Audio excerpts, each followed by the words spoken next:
But instead of corporate strategy, our mission today is to navigate the dramatic landscapes of three of William Shakespeare's most renowned plays. Precisely. You've handed us the complete text of Othello, King Lear, and Macbeth. So our task really is to distill the core narratives of these monumental works, making their intricate plots accessible and hopefully engaging. Yeah, our deep dive today will explore the unfolding events of each play in sequence, and then try to uncover why they've stuck around for centuries, why we still call them true classics.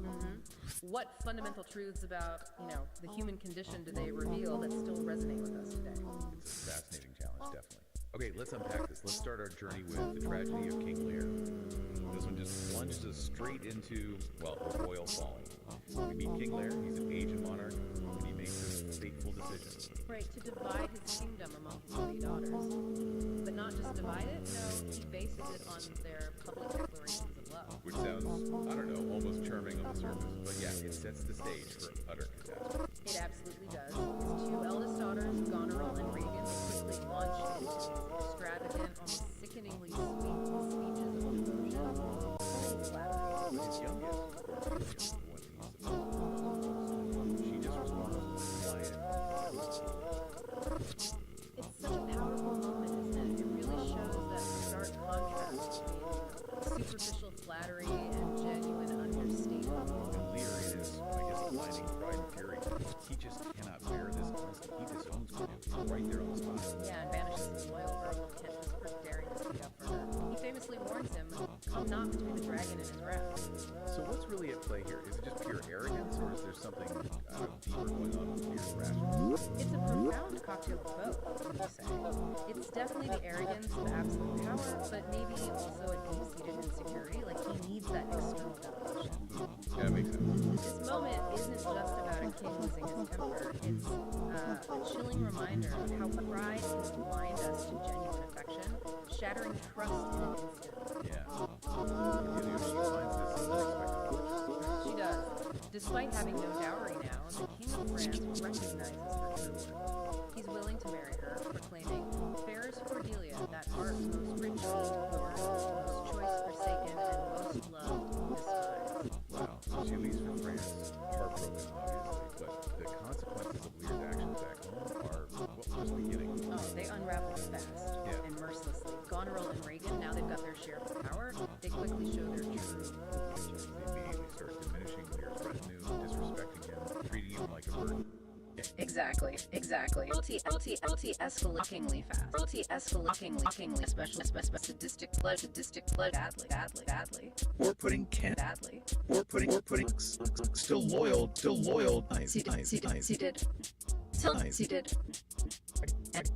Just pureness, this psychologiness, this dry despair and fear. His descendant is. You hear that famous curse on the nostril. How sharp tooth it is, ever. How sharp tooth is child. Flees into that terrible storm. His roads further, right? Declaring himself more sinned against, more sin than sinning. Such a powerful image, isn't it? A man stripped facing the elements, mirroring the storm inside his own mind. And all through this, the fool stays with him. Yeah, the fool, Yeah. offering this poignant, almost prophetic commentary. He really acts as Lear's conscience, doesn't he? Reminding him, "Thou hadst a little wit in thy bald crown when thou gavest thy golden one away." Cuts right to the heart of it. It really does. It highlights that sometimes the most profound wisdom comes from, unexpected, places. The tragedy unfold. Shakespeare weaves. Powerful. The Earl of Gloucester and his son and Edgar's legitimate heir. It's almost a mirror image of Lear's family drama, isn't it? It's uncanny. It shows how easily deception can poison even the closest. And Edmund is a master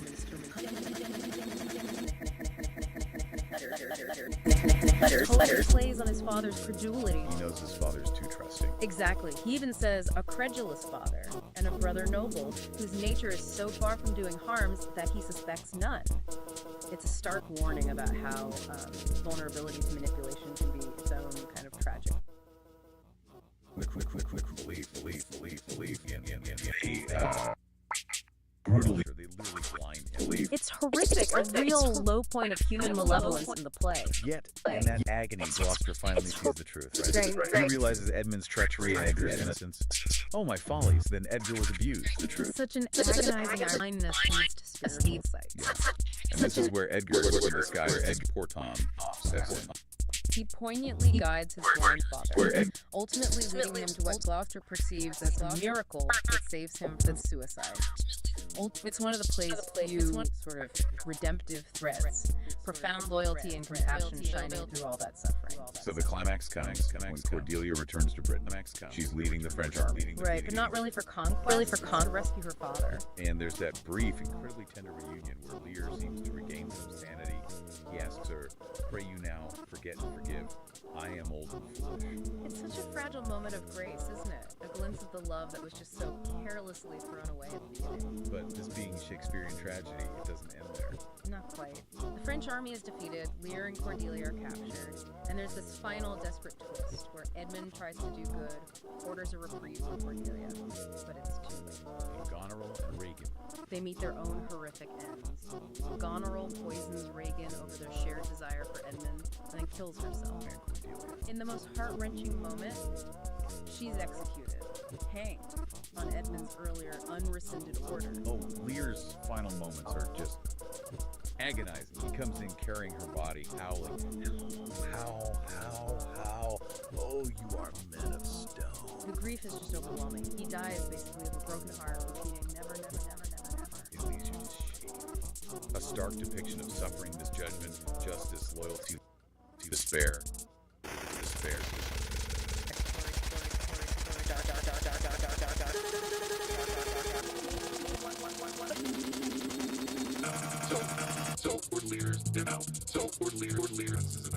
Let's pivot now to a different kind of tragic spiral. One ignited by ambition in the bloody world of the tragedy of Macbeth. Right, so this play starts with Macbeth, who's a brave Scottish general, and loyal friend Banquo. They're just returning from a victorious battle. And then you run into the witches. Exactly, the three weird sisters out on the heath. And they give these prophecies, don't they? They hail Macbeth first as Thane of Armagh, then Thane of Cawdor, and then King hereafter. And they have something for Banquo too. They prophesy that Banquo will get kings, though thou be none. So his descendants will be kings, but not him. It's all very cryptic and chilling. What's truly chilling, I think, isn't just the prophecy itself, but how quickly part of it comes true. Right. Almost immediately, Ross and Angus arrive with news from King Duncan. Macbeth has been named Thane of Cawdor. And that immediate validation, that partial fulfillment, it just ignites Macbeth's ambition, doesn't it? It does, and maybe even more importantly, it fuels Lady Macbeth's ambition, which seems even fiercer. It shows how quickly, external validation can feed a darkness that was maybe already there, latent. Yeah, Lady Macbeth's reaction is intense when she gives Macbeth letter about this. You're immediately worried he's too full of the milk of human kindness to do what needs to be done, to take the fastest route to the throne. And then she gives that terrifying speech, invoking spirits to unsex me here and fill her with direst cruelty. Absolutely. She wants to ensure the regicide, the murder of the king happens. She's leaving no room for doubt or compassion, basically sacrificing her own nature for power. So the descent into tyranny is pretty swift and brutal after that. King Duncan arrives at their castle. Trusting, honoring Macbeth, completely unaware. Macbeth hesitates initially.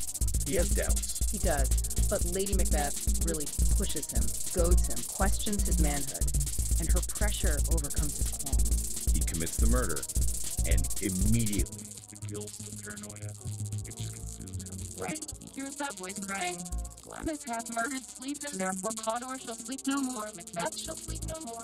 It's the psychological that really grabs me. The cover-up starts right away. Macbeth discovers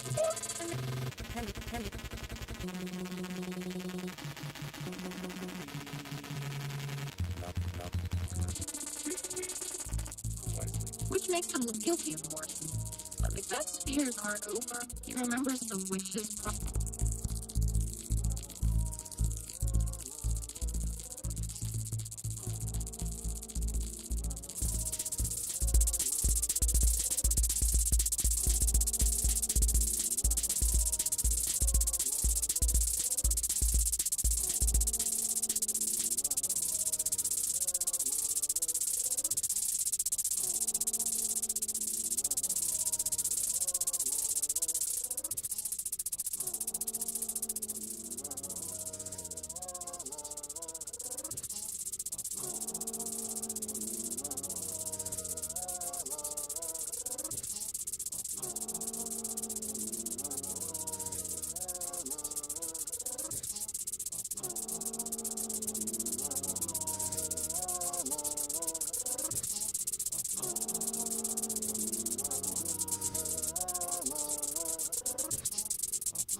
清聴ありがとうございました。この配信は一応平日は毎朝行いますので、またご視聴ください。そして、YouTube の方でも、チャンネル登録などお願いします。じゃあまた明日。